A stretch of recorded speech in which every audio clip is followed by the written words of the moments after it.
I'll entertain a motion to approve the minutes of the September 28, 2024 meeting. Mr. Kane. Mr. Chair, I move that we approve the minutes of the September 28th, 2024. Is there a second? Ms. Hammond, any discussion? As many as favor the motion will raise their hand. And that's unanimous. Thank you. That brings us to public participation. The board welcomes and encourages public participation. We respectfully ask that you adhere to the procedures and the decorum provided in Board Policy BEDH, public participation at meetings. Your comments should be limited to 3 minutes.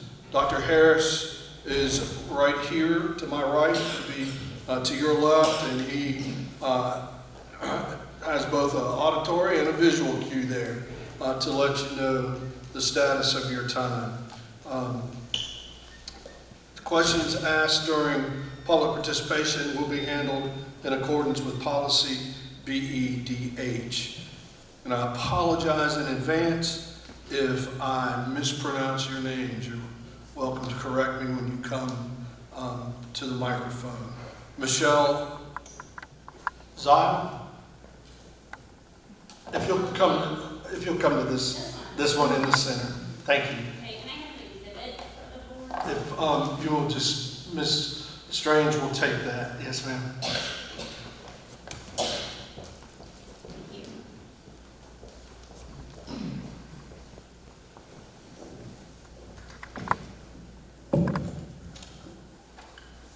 All right, my name is Michelle Zeal, and my home is in Rolling Creek. I have 4 children currently enrolled in District 5 schools and 1 graduate of them.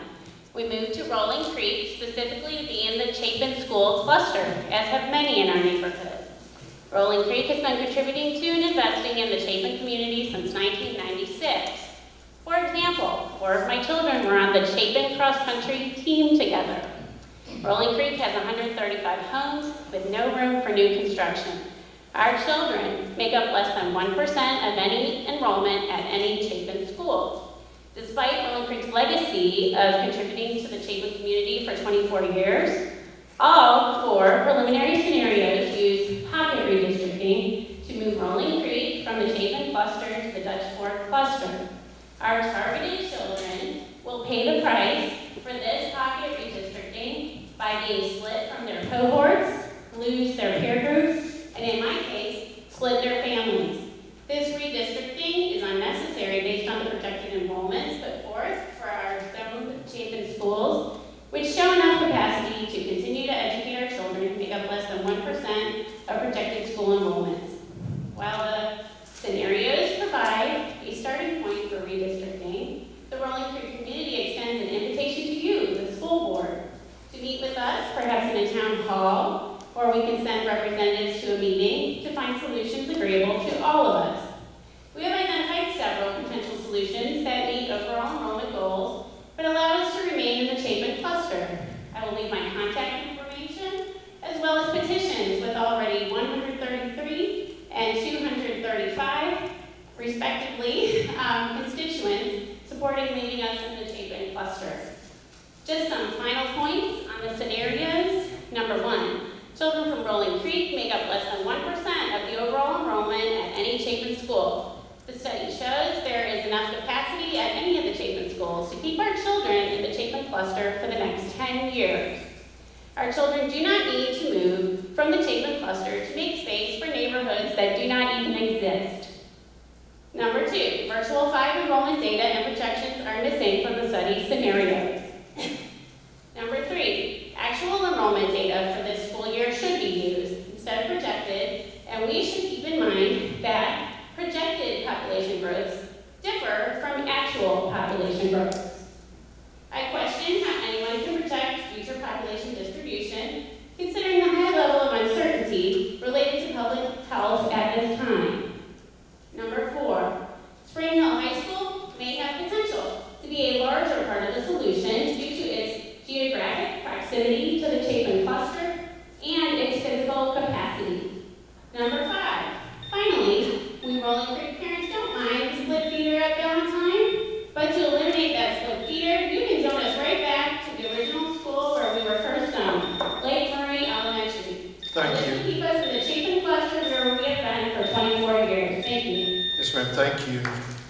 David Brent.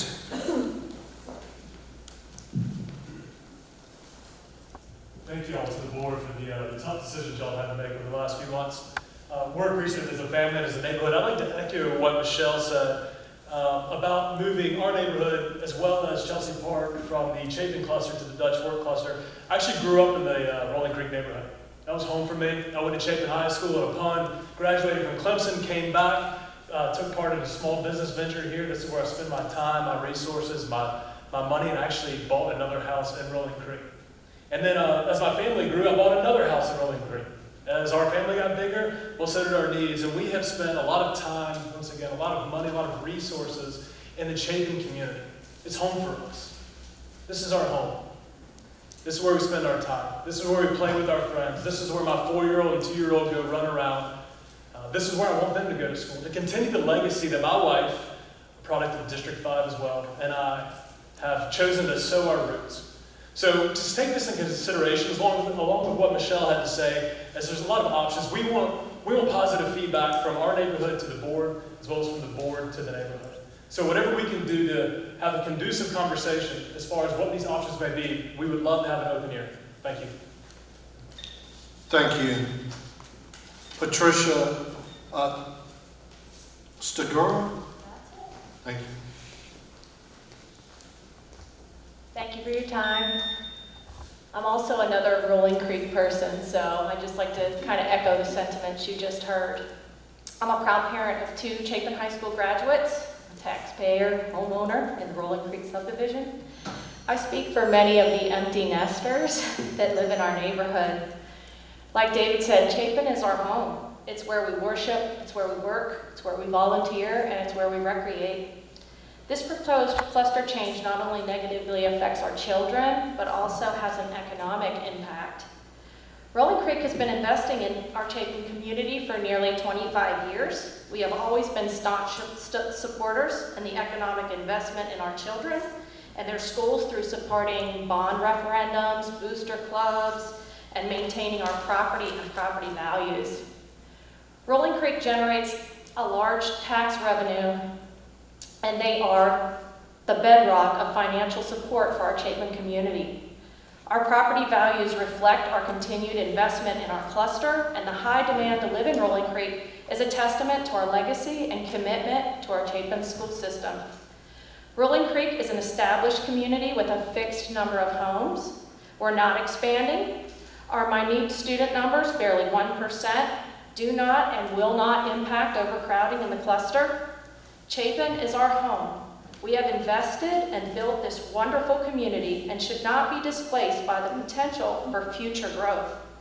Why should our community of loyal and fiscally supportive homeowners be targeted to move out of an entire cluster when we were the initial investors and we are instrumental in making the Chapin community so desirable for others?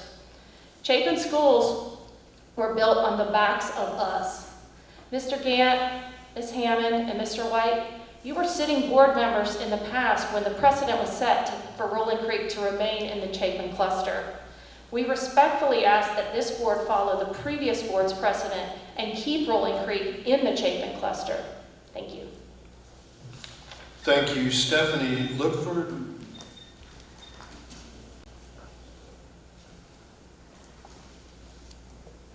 Can y'all hear me okay, or do I need to lower it down? You're fine. I'm kind of short.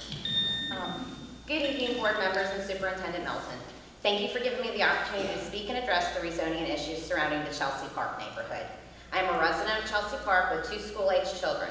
We moved to Chelsea Park in 2014 for many reasons.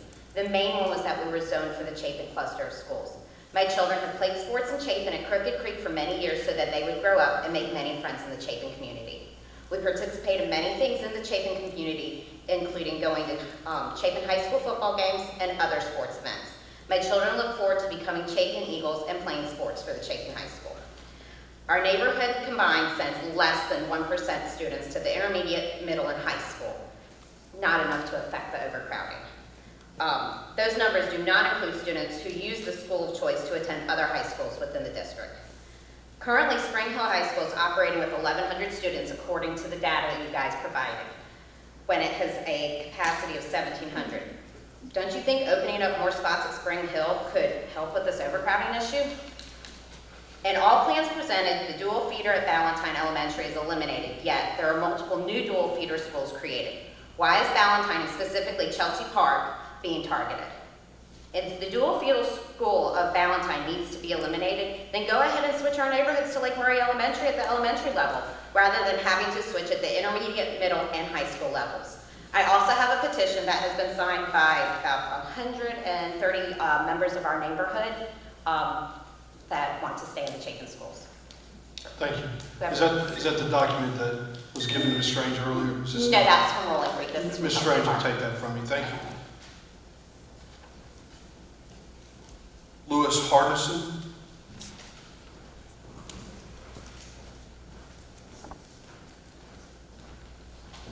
Hi, yes, my name is Louis Hardison. I'm new to this area in the neighborhood. My family and I moved back to South Carolina after being gone for multiple years. And we searched for 5 or 6 years before finally deciding to purchase our land and build our home in an area that would put us in what we felt like was the best school district and the best schools in this area. Only to enroll my current first grader to be frozen out of 2 elementary schools within that, to then have to go through a lottery to get him placed where he was originally zoned to go based off of our home. And now to be told that depending on the scenario he's chosen, he will then be mixed up again on multiple schools, or leave where he is and then be moved at a high school level to a completely different peer group of persons. We don't live in a neighborhood. We live on the eastern border of the school district. I think at this point, with the things that are going on in the world, there's a lot of uncertainty, and I think making a decision that would put us out this far in the future may not be the appropriate time to do this. And additional information and resources may be needed and to be considered before any decisions are made regarding rezoning this district. Thank you. Thank you. Hugh Ryan.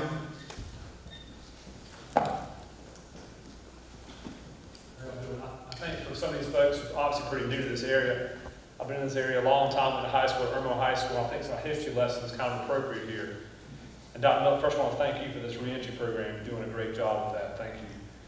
They say history, you don't learn from history, it's doomed to repeat itself. As we go forward, these projections, these enrollment numbers, this district doesn't have a great history with enrollment projections. And example A is this school right here, the bond referendum in 2008. I challenge you, people here, you people online, go look at the history of the bond referendum of this school, enrollment projections of the year. It's all right there, okay? This school was built to relieve overcrowding. This is from district documents. This school was built to relieve overcrowding at Dutch Fork and Irmo High Schools. It was built to handle 1,700 students, okay? In this district, from 2008 to now, we've only seen an increase of 272 students, high school students. 272 high school students. There was never any overcrowding at Irmo. There was never any overcrowding at Dutch Fork. I was an Irmo student in 1989. We had 2,300 students in grades 10 through 12. We didn't even have what they called the Irmo Chapin Career Center at that time. That wasn't even available to us. We didn't have that huge building in the middle. We were one of the best high schools in the state, Irmo High School in 1989, and we had a heck of a lot less space. So, why does all this matter? It matters because we're back here talking about enrollment numbers, projections again. We spent $34 million to build this school on the premise of overcrowding. So it's a great school, nobody denies that. Wonderful school, know a lot of people that go here, love the folks that go here. But it was intended to be its own high school, it was intended to have sports teams, and it only became a magnet school once the numbers did not justify it. Again, I don't think anybody denies that this was meant to be a full high school with sports teams and everything else. So maybe that is part of y'all's solution to redistricting. Go back and look it up. So I'd rather our tax dollars be raised by $34 million for teachers, for other needs. There's 1,300 teachers in this district. That'd be $26,000 per teacher. If you had to use $34 million, I know that's a capital expenditure, but what I'm saying is, I'd much rather have my taxes raised for $34 million and give teachers a several $1,000s a year raise. So, I'm not trying to rehash the bond referendum so much, but it matters because it's coming to present day.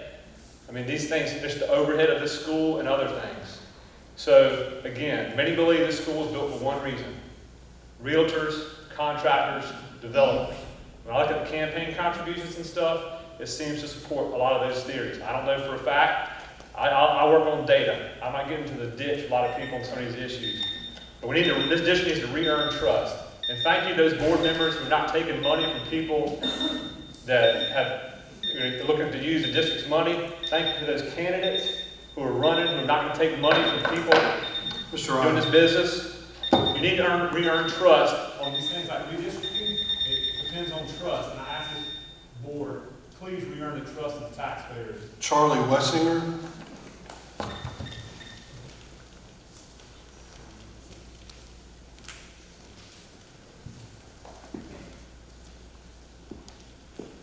Hi guys, it's been a while.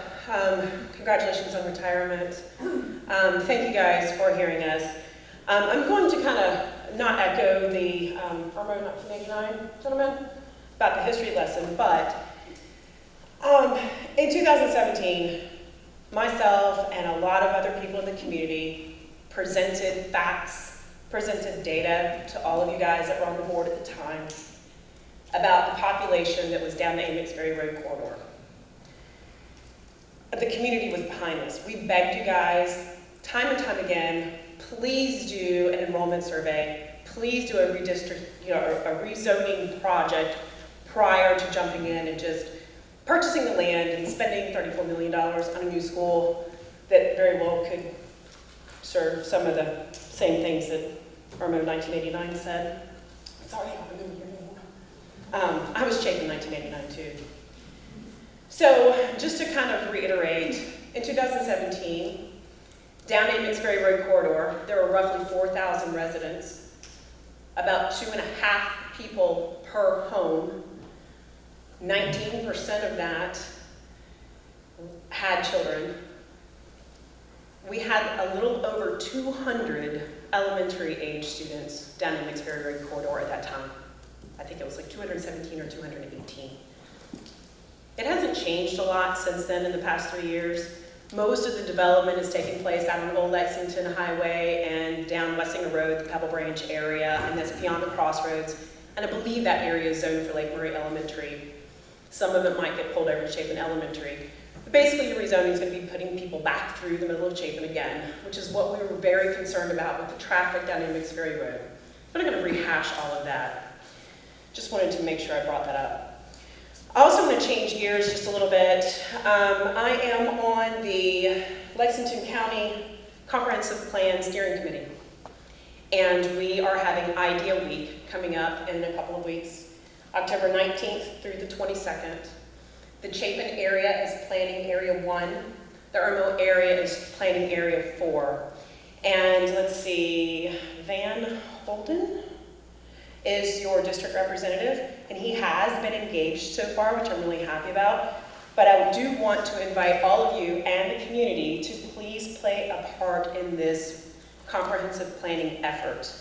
Because this is a way that we can work together as a community, as a county, and with the school district, and with the new board that will be turning over in November as well to help our community in the future.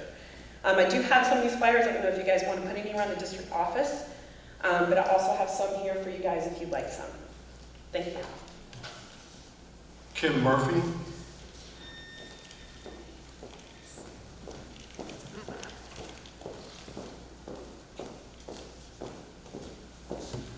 Good evening. I have a concern that without the board's full knowledge, the debt service millage rate, taxes collected from us to pay for construction, was increased substantially in order to pay for a 3-year, $30 million bond to pay for the new elementary school. The rate went from 54.8 mils to 75.4 mils, a 26.6 mil increase. The board voted on a 3-year term for the bond, but they never voted on a millage rate increase. I also believe that the data that was in the report given to the board was inaccurate and misleading. However, the implication was, when they voted for the 3-year bond, the taxes would be higher, but after 3 years, the millage rate would revert back to the then current 54.8 mils. But that does not appear to be the case. An example of some issues. The report that was presented to the board in 2019, March 18th, did not reflect the assessed value due to reassessment in Richland County last year, or the increase in assessed value for Lexington County this year. Another example, a small footnote on the report states that the calculation was based on a 5% interest rate. That's much higher than required to pay for a short-term note. In fact, the interest rate on the 3-year bond is 0.99%. Using an underestimated assessed value and an overstated interest rate will mean that you are charging taxpayers more than necessary. In 2008, the board voted for a very large millage increase for the bond referendum. In 2016, the board voted for a 2.3 millage increase. Again, this is debt service.